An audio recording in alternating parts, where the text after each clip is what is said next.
एक दफ़ा फिर आपको खुशामदीद कहते हैं। रोज़ा और सेहत हमारा सेगमेंट, और आज इस सेगमेंट में हम जिस मेहमान शख्सियत की आपसे मुलाकात कराने जा रहे हैं वो वैसे वाकई किसी तारुफ के मोहताज नहीं है, इसलिए कि जब भी हम दिल के अमराज का जिक्र करते हैं या कार्डियोलॉजी या इंटरवेंशनल कार्डियोलॉजी की बात की जाती है, यानी एंजियोप्लास्टी वगैरह की बात की जाती है, तो उसमें एक सबसे बड़ा और मुस्तनद नाम जो कि इस वक्त शहर में लोग जिस तरह इलाज से उनके मुस्तफ़ीद हो रहे हैं, तब्बा हार्ट इंस्टीट्यूट से इनका ताल्लुक़ है। एग्जीक्यूटिव डायरेक्टर हैं तब्बा हार्ट इंस्टीट्यूट के, फ़ॉरेन क्वालिफ़ाइड हैं, अमेरिका से ट्रेंड हैं, अपनी मुल्क की खिदमत के जज्बे से यहाँ मौजूद हैं, यहाँ काम कर रहे हैं। वरना अगर इस वक्त बैरून मुल्क अमेरिका या इंग्लैंड में काम कर रहे होते तो आप यकीन करें कि स्काई इज़ द लिमिट वहाँ जो पैसों की। लेकिन सिर्फ अपनी मुल्क की खिदमत करनी है, अपने मुल्क के काम आना है, अपने वतन में रहना है, इस जज्बे के तहत, और अपनी कम्युनिटी को वापस कुछ लौटाना है, इसके साथ यहाँ काम कर रहे हैं। डॉक्टर बशीर हनीफ साहब हमारे साथ मौजूद हैं। अस्सलाम वालेकुम। वालेकुम सलाम सर, खैरियत से हैं? अल्हम्दुलिल्लाह। बहुत बहुत शुक्रिया सर आपका। सर, कैसे फिटनेस कैसे मेंटेन रखते हैं आप? अल्हम्दुलिल्लाह, देखें एज ए कार्डियोलॉजिस्ट खैर मैं रोज़ देखता भी हूँ लोगों के दिलों का हाल और उसको देख के फिर लोगों को एडवाइस भी करता हूँ कि एक हेल्दी लाइफस्टाइल अपनाएं। और अगर मैं एडवाइस करता हूँ और ख़ुद उसको फॉलो नहीं करता तो मेरा ख्याल है ये तो ज़्यादती होगी। तो अल्हम्दुलिल्लाह अल्लाह का शुक्र है, मैं अर्ली मॉर्निंग उठ के और फिर उसके बाद नमाज के बाद हमने एक ग्रुप बनाया हुआ है डॉक्स ऑन व्हील्स के नाम से। उसमें सारे डॉक्टर्स मौजूद हैं और हम सुबह साइकिलिंग पे निकल जाते हैं अर्ली मॉर्निंग। लाइक हम लोग तकरीबन 5:30 पौने 6 बजे शुरू करते हैं और तकरीबन 1.5 घंटा के करीब cycling 4 to 5 days a week करते हैं। और नॉर्मली रूटीन 30 to 35 किलोमीटर्स होती है और संडे को जो है ऑलमोस्ट 60-70 तक भी चले जाते हैं अल्हम्दुलिल्लाह। माशाल्लाह। और फिर ये है कि शाम को अभी रमज़ान में भी इफ्तार से पहले और अदरवाइज़ ये है कि घर आके एटलीस्ट 3 डेज ए वीक कोशिश होती है कि जिम जाके जो है कम से कम आधा पौना घंटा जिम किया जाए। अच्छा, माशाल्लाह। फिर काम के वक्त हॉस्पिटल में मैंने क्योंकि शुरू से ही इन्वॉल्व था तब्बा हार्ट इंस्टीट्यूट की कंस्ट्रक्शन में भी, तो मैंने मेक श्योर किया कि अपना ऑफिस जो है मेरा 4th फ्लोर पे है। और कभी मुझे नहीं याद पड़ता कि लिफ्ट यूज़ करता लिफ्ट कभी इस्तेमाल करता हमेशा। और ज़रूरत ना भी हो ना, अगर मुझे किसी से बात करनी है ना तो बजाय फ़ोन पे बात करने के मैं उठ के चले जाते हैं और वो सीढ़ियाँ ऊपर चढ़ना, वो that is one of the best exercise. कोशिश नाज़रीन, आपको यहाँ बताऊँगा कि मैं इससे पहले एक चैनल में शो करता था जहाँ पे मेरा शो तकरीबन 7वीं मंजिल पे होता था, यानी एक ग्राउंड, फिर मेज़नाइन और फिर 6 मंजिल। और एक रमज़ानुल मुबारक में एक दफ़ा लिफ्ट, संडे का दिन था, वो ऑफिस है तो इसकी वजह से लिफ्ट नहीं चल रही थी। अब मैं बहुत परेशान था कि चलें बाकी पार्टिसिपेंट्स तो आ जाते हैं, डॉक्टर साहब कैसे ऊपर आएंगे, क्या होगा। अभी मैं इनको मैसेज कर ही रहा था और कॉल कर रहा था, डॉक्टर साहब फ़ोन पे बात करते करते अंदर दाखिल हुए। तो मैंने कहा सर वो लिफ्ट बंद थी, मैं आपको बता रहा था आप नीचे आए तो मुझे बताएं मैं लिफ्ट चलवाऊँ। तो कहने लगे नहीं मैं तो सीढ़ियों से आ गया। और मैं हैरान हो गया। अच्छा, मज़े की बात यह है कि क्योंकि इनका मेटाबॉलिज्म हाई है और इनको आदत है, इसलिए 6-7 मंजिल चढ़ के भी इनको कोई पसीना नहीं निकलता, इसलिए कि आदत हो गई है। माशाल्लाह माशाल्लाह, कोई सांस नहीं मतलब ऊपर नीचे होती। ये बहुत बड़ी बात है माशाल्लाह से। अल्लाह ताला इसी तरह इनको कायम दायम रखे और इसी तरह सेहतमंद रखे। लेकिन मुझे बहुत अच्छा लगा, उस दिन के बाद से मैंने भी कोशिश की कि अब 1-2 मंजिल तो कम से कम मैं ऊपर चढ़ूँ और वो सीढ़ियों का इस्तेमाल करूँ। फिर आहिस्ता आहिस्ता शायद बढ़ते बढ़ते मैं कभी 6ठी-7वीं मंजिल पे ही पहुंच जाऊं। लेकिन माशाल्लाह ये बहुत बड़ी बात है। और डॉक्स ऑन व्हील्स तो वाकई डॉक्टर सौलत फातमी वही मेरे उस्ताद हैं। और हमने जो है ना डॉक्टर खाबर अब्बास काज़मी, हमने बाकायदा एक NICVD से एक रेस रखी थी जो कि साइकिल रेस थी, और उसमें हम बिलावल हाउस चौरंगी और फिर उससे आगे जब हम पहुँचे थे तकरीबन कोई 8-10 किलोमीटर से, और बीच में नाज़रीन यकीन करें 2 अंडर पासेस भी आते हैं और साइकिल पे अंडर पास से गुजरना जो है ना, या ब्रिज पे चढ़ना और उतरना, वो बड़ा मुश्किल। मैं आपके नाज़रीन को ये कहना चाहूँगा कि देखिए अक्सर लोग कहते हैं हमारे पास टाइम नहीं होता। जब भी बात करो ना एक्सरसाइज की, तो डॉक्टर साहब सुबह जाते हैं काम पे, शाम को आते हैं, टाइम नहीं मिलता है और कब करें एक्सरसाइज या जिम। तो उसमें देखें, पहली बात तो मैं ये कहता हूँ कि अगर 24 घंटे में आप अपने लिए 1 घंटा दिन में नहीं निकाल सकते तो मेरा ख्याल है इससे बड़ी बदकिस्मती कोई नहीं हो सकती। आप कोलू की तरह काम करते रहते हैं लेकिन अपनी सेहत के लिए क्यों बिल्कुल सही करते। और ये जो आपने इन्वेस्टमेंट की होती है ना अपने ऊपर, ये 1 घंटा जो है ये आपको लेटर लाइफ में पता चलेगा कि इसकी कितनी इंपॉर्टेंस है। ठीक है ना। और फिर मैं कहता हूँ चले ठीक है, अगर आपको टाइम नहीं मिलता तो ये जो सीढ़ियों की बात हमने की ना, this is the best exercise. कि दिन में अगर आपके ऑफिस में सीढ़ियाँ हैं तो आप ऊपर नीचे 5-6 दफ़ा चढ़ जाएँ तो वो भी एक एक्सरसाइज हो जाती है। बेहतरीन एक्सरसाइज है सर। और ये है कि गाड़ी थोड़ी दूर पार्क कर लें, वहाँ से वॉक करके आ जाएं। अगर बस पे आते हैं तो एक स्टॉप पीछे उतर जाएं, वहाँ से वॉक करके आ जाएं। लंच टाइम पे थोड़ा सा टाइम निकाल के उसी वक्त जो है वो ऑफिस के इर्द गिर्द चक्कर लगा लें। तो अपनी डे टू डे लाइफ में ये छोटी मोटी एक्टिविटीज़ तो आप कर ही सकते हैं। सर वो जो आपने बात की ना फ़ोन इस्तेमाल ना करने से नजरिया कि इंसान चला जाए, तो मेरे भी कोशिश ये होती है कि फ़ोन ख़राब हो जाता है तो मैं ख़राब ही छोड़ देता हूँ। इसी बहाने में लोगों के पास उठ के जाने को मिलता है और उससे मेरी वॉक, जब मैं फिर end of the day phone पे देखता हूँ ना कितनी वॉक हुई, तो मुझे थोड़ा सुकून होता है कि हाँ तो यार ये 4 किलोमीटर से 5 या 6 पे तो आई डेली की एवरेज स्टेप्स या वॉक।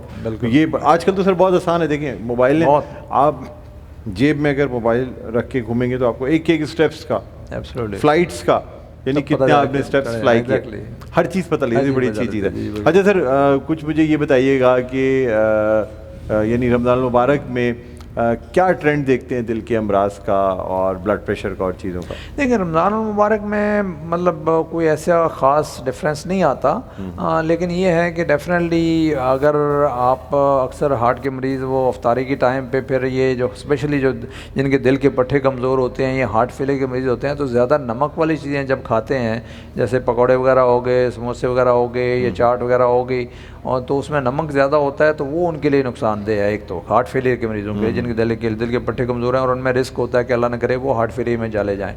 बाकी ऑब्वियसली चीज़ें ऑयली भी बहुत ज़्यादा होती हैं, वो तली हुई होती हैं, बार बार सेम ऑयल इस्तेमाल हुआ होता है तो उसमें कैलोरीज भी बहुत ज़्यादा और सैचुरेटेड कोलेस्ट्रॉल भी बहुत ज़्यादा है, तो वो उनके लिए अच्छा नहीं होता। बाकी अदरवाइज़ एज सच ये है कि रमज़ान के हवाले से ऐसा नहीं है कि खुदा न खास्ता उनको ज़्यादा हार्ट अटैक होने के चांसेस हों या कोई ऐसा मसला हो, बल्कि बेहतर रहता है क्योंकि वो अगर सहरी की हुई है। हाँ कुछ लोग ये हैं कि वो सहरी की टाइम पे इतना खाते हैं कि शायद दोबारा पता नहीं खाने का मौका नहीं मिलेगा, और सेम चीज़ अफ्तार के टाइम पे भी होता है, तो वो ज़्यादा खाने से फिर डेफिनेटली उस पर अगर जिनको खासकर अंजाइना होता है तो वो हार्ट पे उसका असर लोड आ जाता है तो उसकी वजह से सिम्टम्स सर्कुलेशन जो है वो गट्स की तरफ जाती है, बिल्कुल, तो पोस्टप्रेंडियली उनको फिर प्रॉब्लम हो सकती है। ठीक है सर। अच्छा सर ये भी बताइएगा कि आपने जो अपने आबाई इलाके में जो अस्पताल जो आप बना रहे हैं वो कहाँ तक पहुँचा, उसकी क्या इसका पोजीशन है? अच्छा पहले तो मैं थोड़ा सा बताना चाहूँगा इसका बैकग्राउंड। मेरा ताल्लुक एक बहुत ही रिमोट इलाका है पंजाब में, वहाँ से है जहाँ के लिटरली हेल्थ सर्विसेज और कोई भी बाकी सर्विसेज अवेलेबल नहीं हैं, और इवन सड़कें तक जो है वो नहीं है। तो मेरी हमेशा से कोशिश थी, और मेरी इनिशियल तालीम जो है वो ओपन एयर स्कूल में हुई थी, जहाँ पे हम घर से वो एक क्लॉथ का पीस लेके जाते थे, नीचे बैठ के पढ़ते थे। तो मेरी ख्वाहिश हमेशा से थी कि मैं कुछ ना कुछ अपने मुल्क को तो पे बैक करने के लिए मैं आया, लेकिन अपने आबाई इलाके को भी कुछ ना कुछ पे बैक करूं। तो उसके लिए मैंने आज से कोई 2 साल पहले वहाँ पे अपने मेरे पेरेंट्स, अल्लाह ताला उनको जन्नत नसीब करे, वो दोनों का इंतकाल हो चुका है, तो मैंने एक फ़ाउंडेशन बनाई थी पेरेंट्स के नाम पे, फ़ातिमा हनीफ़ फाउंडेशन के नाम से, और 3 मेजर मकसद उसके थे। एक तो एजुकेशनल सपोर्ट, सोशल सपोर्ट और हेल्थ केयर के हवाले से जो है कुछ वहाँ पे सर्विसेज प्रोवाइड करें। तो हम 2 साल से जो है वो एजुकेशन और सोशल सपोर्ट तो प्रोवाइड कर रहे थे वहाँ पे जितनी मैक्सिमम हो सकती थी, लेकिन अब जो है वो फिर मैंने प्लान किया हॉस्पिटल वहाँ पे बनाने का, ताकि बेसिक सर्विसेज जो है वो प्रोवाइड की जाए फ़ातिमा हनीफ़ मेमोरियल अस्पताल के नाम से। तो वो अल्लाह का शुक्र है कि अब वो पूरी प्लानिंग हो के 1 साल की प्लानिंग के बाद जो है कंस्ट्रक्शन शुरू हुए तकरीबन 3-4 महीने हो गए हैं, और इंशाल्लाह इस साल के आखिर तक वो जो है वो मुकम्मल हो जाएगी। और वहाँ पे हमारा है कि अल्हम्दुलिल्लाह, क्योंकि अभी जो करीबी शहर है उसको वहाँ तक पहुँचने में भी तकरीबन घंटा 1.5 घंटा लग जाता है, क्योंकि रोड्स प्रॉपर ना होने की वजह से। और अक्सर लोग जो हैं वो वहाँ पहुँचते ही अगर ज़्यादा बीमार हों तो रास्ते में ही जो है वो बदकिस्मती से इंतकाल कर जाते हैं, चाहे बच्चे हों या बूढ़े हों। तो हमारी कोशिश है कि वहाँ पे डोर स्टेप पे जो है एटलीस्ट कुछ ना कुछ बेसिक फैसिलिटीज़ अवेलेबल हों, ताकि एटलीस्ट इनिशियल केयर तो उनको वहाँ पे मिले। और उम्मीद है इंशाल्लाह by the first of next year ये हमारा अस्पताल जो है वो शुरू हो जाएगा, और ये चैरिटी अस्पताल होगा इंशाल्लाह। इसमें यह है कि कोशिश करेंगे कि फ्री सर्विसेज प्रोवाइड की जाएं, और उसके हवाले से जो है हमने initially urgent care, emergency care, एक dialysis centre, mother child clinics, laboratory, चीज़ें। रेडियोलॉजी, बेसिक सर्विसेज सारी वहाँ पे इंशाल्लाह शुरू करेंगे उस पर। अच्छा, ये फातिमा हनीफ फाउंडेशन के तहत हो रहा है? जी बिल्कुल। अच्छा, और इसमें अगर कोई मुखैर हज़रात, क्योंकि आपका एक ट्रस्ट लोगों के ऊपर है, बिल्कुल, जो लोग इसमें इमदाद करना चाहें उसके लिए देखें, एक तो मैं ये कहना चाहूँगा, देखें माशाल्लाह जितने भी लोग हैं जो मुखैर हज़रात हैं वो बहुत ज़्यादा डोनेट करते हैं, और हमारा पाकिस्तान भी और ख़ासकर कराची इस मामले में फिलंथ्रोपिस्ट पे चल रहा है, और वेल नोन है कि इतनी ज़्यादा फिलंथ्रोपी जितनी पाकिस्तान में कराची में होती है कहीं नहीं होती है। अब इसमें यह है कि डेफिनेटली वो इम्पॉर्टेंट है, यहाँ पे भी होनी चाहिए, लेकिन बड़े शहरों में तो जो है देखें कहीं ना कहीं से कुछ ना कुछ हेल्प मिल जाती है और सर्विसेज भी मिल जाती हैं, लेकिन इन छोटी जगहों पे जो है ना तो कोई फिलंथ्रोपिस्ट पहुँच पाता है और ना ही सर्विसेज अवेलेबल होती हैं। तो आई थिंक जो फिलंथ्रोपी का सवाब या जो ओवरऑल कंट्रीब्यूशन या इम्पेक्ट जो होगा ऐसी जगहों पे बहुत ज़्यादा है एज़ कम्पेयर टू के शहरों में। तो मैं सबसे ये रिक्वेस्ट करूँगा कि डेफिनेटली सारे लोग जो हैं वो यहाँ पे करते हैं, तो कुछ ना कुछ वहाँ ऐसी जगहों के लिए भी जो है वो कोशिश करें कि वो प्रोवाइड कर सकें हेल्प, ताकि हम जो है वहाँ पे इस तरह की सर्विसेज जो है वो लोगों को प्रोवाइड कर सकें। यकीन जाने मतलब देख के लोगों को वहाँ पे इतना दुख होता है, क्योंकि ना तो गवर्नमेंट वहाँ पे पहुँच पाती है और ना ही कोई और सर्विसेज उनको मिल पाती है। गुर्बत इतनी ज़्यादा है, और ये जो बेसिक जो हमारा राइट है हर एक का कि हेल्थ केयर सर्विसेज वो भी अवेलेबल नहीं होती है। तो उसमें तमाम मुखैर हज़रात से अपील है कि जी वो जो भी पॉसिबल हो सके वो करें। इसके लिए डेफिनेटली हमने जो है फाउंडेशन को जो है वो FBR से भी रजिस्टर कराया हुआ है, PCP से भी है, शरिया कंप्लायंस भी है, और SCCP में भी रजिस्टर्ड है। तो प्रॉपर तरीके से सारा, और US में भी अब जो है कि वो 501c एक होता है जो कि टैक्स एग्जम्पशन का होता है, वो भी पाकिस्तान में भी और वहाँ पे भी ये मिला हुआ है। तो अच्छा। ये मुकम्मल एतमाद के साथ जो है वो यहाँ पे डोनेट कर सकते हैं, चाहे ज़कात हो या डोनेशन हो। तो ये जैसे मैंने कहा कि इसका इम्पेक्ट जो है वो बहुत ज़्यादा होगा। तो इसके लिए हमारा अकाउंट है, उसके लिए हम जो है इन्फॉर्मेशन दे देते हैं, जो कि अगर पॉसिबल हो के चला दें तो वो ऑनलाइन भी जो है वेबसाइट पे भी अगर चले जाएँ। देखिए ये चीज़ें जो है आपकी जी बिल्कुल चला रहे हैं, और इसको स्क्रीन पे भी हम जी बिल्कुल। तो उसमें यह है कि अगर वेबसाइट भी है फातिमा हनीफ फाउंडेशन डॉट, देखिए सर ये बिल्कुल सारी चीज़ें, तो उसमें जो है ये सारी सर्विसेज हैं, और उसमें जो है वो तमाम इन्फॉर्मेशन दी हुई है। ऑनलाइन जाके जो है वो वहाँ पे वो करा सकते हैं इजीली। अच्छा, माशाल्लाह माशाल्लाह।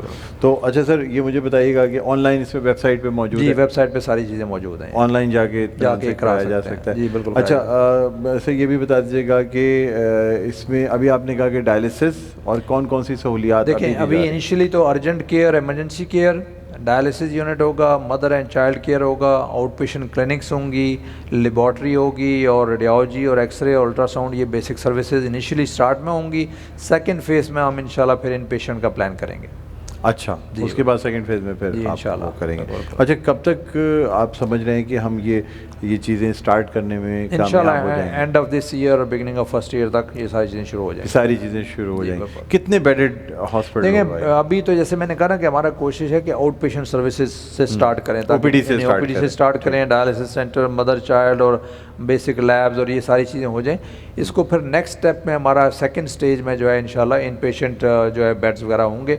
तो ऑब्वियसली इनिशियली स्टार्ट करेंगे स्मॉलर नंबर से और फिर ग्रेजुअली उसको बढ़ाते जाएंगे डिपेंडिंग ऑन के कितने हमें रिसोर्सेज मुहैया होते हैं। वहाँ क्या फोर्सी कर रहे हैं आपके, कितने टर्नओवर पेशेंट्स? देखिए टर्नओवर तो बहुत है वहाँ पे, इर्द गिर्द के इलाके में छोटे छोटे गाँव बहुत ज़्यादा हैं, और तकरीबन ऑलमोस्ट समझें कि 30-40,000 की पॉपुलेशन है उस एरिया में। तो अच्छी खासी पॉपुलेशन है, और ये गाँव छोटे छोटे बहुत बड़े नहीं होते, एरियाज होते हैं स्कैटर्ड। हमने ये सेंट्रल जगह पे मेन रोड पे बनाया है, तो इसलिए जो है ताकि हर कोई वहाँ पे जो है वो पहुँच सके और वहाँ पे आके जो है इसको कर सके वो। ठीक है। अच्छा सर कैसा फील होता है आपके इलाके के लोगों को? नहीं अल्हम्दुलिल्लाह, आपका सुन के और आपको देख के अल्हम्दुलिल्लाह, how proud do they feel? मतलब मुझे खुद अल्हम्दुलिल्लाह जाके वहाँ खुशी होती है, जो उन लोगों की जब खिदमत करके और मदद करके जो उनके चेहरों पे जो खुशी और जो उनको इत्मीनान होता है ना, वो देख के मुझे बड़ी खुशी फील होती है। और वहाँ के लोगों को भी डेफिनेटली वो बेचारे इतना जो सफ़र करते हैं, जब उनको अपने डोर स्टेप पे इस तरह की सर्विसेज मिलेंगी तो डेफिनेटली वो प्राउड भी फील करते हैं और खुशी भी फील करते हैं। जिस इलाके से ताल्लुक़ रखते हैं उस इलाके के लोगों को इलाज की सहूलियात पहुँचाने के लिए फातिमा हनीफ हॉस्पिटल अपनी वालदा मोहतरमा के नाम पे इन्होंने बनाने का आज़म किया। पहले ख्वाब देखा, डिज़ाइन किया, सारी चीज़ें की। पिछले साल भी जो हमारे साथ मौजूद थे उस वक्त ये सारी चीज़ें ऑन पेपर थी, लेकिन माशाल्लाह अब 3-4 महीने से कंस्ट्रक्शन स्टार्ट हो गई है। आउट पेशेंट डिपार्टमेंट यानी OPD की जो सहूलियात हैं वो स्टार्ट होने जा रही हैं, dialysis centre, mother and child care, और ये तमाम चीज़ें बहुत बड़ी बात है। और हम ना सिर्फ उम्मीद करते हैं, दुआ करते हैं, बल्कि अपना हिस्सा भी डालेंगे। नाज़रीन, इसमें हम और भी आने वाले प्रोग्राम्स में अकाउंट नंबर्स और डिटेल्स चलाते रहेंगे। देखिए, कोई भी काम जब तक कि उसमें सब साथ नहीं देते वो काम कामयाब नहीं होता। अगर आप चाहते हैं आपके मुल्क में, आपके इलाके में अच्छी सेहत की सहूलियात हो, तो फिर आपको इस कार्य खैर में बढ़ चढ़ के हिस्सा लेना है और इसको मुकम्मल करने में डॉक्टर बशीर हनीफ साहब की मदद करनी है। सर, क्या मैसेज देना चाहेंगे रमज़ान के हवाले से और इन इलाज मुआलजे और सेहत के हवाले से? देखिए, एक तो मैं ये कहूँगा कि हम अपने लिए और जो है वो अपनी फैमिली के लिए तो हर फ़र्ज़ भी बनता है और करते हैं, लेकिन आई थिंक हकीकत जो खुशी है जब आप काम करना शुरू करें तो तब आपको अंदाज़ा होता है कि जो दूसरों की मदद करके जो खुशी होती है ना, वो कहीं नहीं है। और अल्लाह ताला भी यही फरमाता है कि जी अगर आपने मुझे करना है तो मेरे बंदों को जो है आप करें। तो आई थिंक रमज़ान हमारे लिए तो खैर एक बहुत बड़ी नेमत है, और ये साल में जो महीना आता है इसमें जितना लोगों के लिए जो अच्छे काम किए जाएँ उतने ही काम हैं। और आई थिंक इसमें दूसरों की खिदमत करना, दूसरों के काम आना, और आई थिंक जो एक मैं सबसे अहम जो अपने शागिर्दों को भी कहता हूँ कि आई थिंक हुस्न अखलाक से पेश आना जो है वो सबसे अहम है। और ये चीज़ हमारे नबी सल्लल्लाहु अलैहि वसल्लम का भी फरमान है और कुरान में भी है कि जी हुस्न अखलाक से यार के साथ पेश आएँ। तो रमज़ान के हवाले से मैं यही कहना चाहूँगा कि ये सिर्फ रमज़ान की हद तक कि महदूद ना रखें, बल्कि इसको पूरे साल इसको चलाते रहें, जो है इसको इसी तरह से करें। और जो भी कार्य खैर में किसी तरह का भी कोई काम हो जो कर सकते हैं वो करें। क्योंकि यहाँ के लिए तो हम दिन रात मेहनत करते हैं, लेकिन भूल जाते हैं कि वहाँ भी जाना है, और वहाँ की ज़िंदगी यहाँ से कई गुना ज़्यादा होगी, और जो आई थिंक अभी उसके लिए करेंगे वो ज़्यादा आपके काम आएगा, बजाय इसके कि यहाँ पे जो है वो लगे रहें। बिल्कुल। सर, नाज़रीन, हमारी स्क्रीन पे अकाउंट नंबर्स भी चल रहे हैं, वेबसाइट भी चल रही है। आप वेबसाइट पे जाएं, खुद आपको सारी चीज़ों का पता लग जाएगा। ये देखें, ये अकाउंट नंबर है फातिमा हनीफ फाउंडेशन और दुबई इस्लामिक बैंक का, और ये तमाम चीज़ें उसके साथ साथ वेबसाइट है FHFPK.com है, और इसमें तमाम चीज़ें दी हुई हैं, ईमेल एड्रेस और सारी चीज़ें आपकी स्क्रीन पर ये तमाम चीज़ें मौजूद हैं, आप देख रहे होंगे। इसमें एम्बुलेंस सर्विसेज हैं, हॉस्पिटल प्रोजेक्ट है, माइक्रो ग्रांट्स हैं, और साथ साथ मैरिज सपोर्ट है, एजुकेशन सपोर्ट है, राशन सपोर्ट है। बहुत बड़ी बात है, ये तमाम चीज़ें आप इसमें अपना हिस्सा डाल सकते हैं इस कार्य खैर में। और अगर आप इस्तिताअत रखते हैं, या अगर इस्तिताअत नहीं भी रखते, कोशिश करें, अल्लाह ताला आपको साहिब इस्तिताअत बना देगा, सिर्फ लोगों की मदद करने के जज्बे से या ये काम करने से। क्योंकि ये मेरा तो अपना आजमाया हुआ ये नुस्खा है कि अगर आप चाहते हैं कि आपके पैसे की फरावानी हो आपके पास और आपका हाथ खुला हो, तो आप अल्लाह की राह में ख़र्च करना शुरू कर दें। आप देखेंगे खुद ब खुद अल्लाह ताला आपको ऐसे ज़राओं से पैसे देगा जो आप सोच भी नहीं सकते, और आप इजीली सबकी मदद भी करते रहेंगे, और आप मज़ीद आपका हाथ कुशादा हो जाएगा। बहरहाल सर, बहुत अच्छा लगता है हमेशा, और हमारी दुआ है कि हम जो है ना वो आप क्योंकि आप वालदा मोहतरमा के नाम पे जिस तरीके से ये बना रहे हैं, तो ये तो डबल खिदमत है। एक तरफ अपनी वालदा मोहतरमा को एक खराज तहसीन पेश कर रहे हैं, उनकी खिदमत के सिले में जो आप उनके लिए काम कर रहे हैं, और दूसरी जानिब लोगों के लिए जो कर रहे हैं, जो सर मेरे लिए तो मैं तो बहुत इसको अजीम काम समझता हूँ। दुआ करते हैं कि अल्लाह ताला इसी तरह आपको जो है ना वो इसमें कामयाब करे। कुछ तहाइफ हैं जो आपके साथ, सर आप बैठे तशरीफ़ रखें, इसमें कुछ तहाइफ आपको दिए जाएंगे और ये आपके साथ जाएंगे। सर, ये रूह अफ़ज़ा का गिफ्ट हैम्पर है। Thank you sir. ये सर मर्क्यूरी, आबिद मजीद साहब हमारे दोस्त हैं। अच्छा, जी जी जी, बैठे सर, बैठे तशरीफ़ रखिए, बैठे। और सर, ये नेल्सन पेंट्स का गिफ्ट हैम्पर है। बैठे सर, तशरीफ़ रखिए। नाज़रीन, इसी के साथ हमारा ये जो सेगमेंट है रोज़ा और सेहत अपने इख्तिताम पर पहुँचता है। डॉक्टर बशीर हनीफ साहब हमारे साथ मौजूद है, एग्जीक्यूटिव डायरेक्टर तबाहाट इंस्टीट्यूट। सर, बहुत बहुत शुक्रिया, आप तशरीफ़ लाए। नाज़रीन, यहाँ हम अब एक वक्फ़ा लेना चाहेंगे, वक्फ़े के बाद दोबारा आपकी खिदमत में हाजिर होंगे। तो हमारा मज़ीद जो हमारे सेगमेंट्स हैं वो होंगे, और आपकी मुख्तलिफ मेहमानों से मुलाकात कराएंगे। कहीं ना जाएगा, देखते रहिए खुशी इरशाद मुस्कुराता रमज़ान डॉक्टर बुलंद इकबाल के साथ।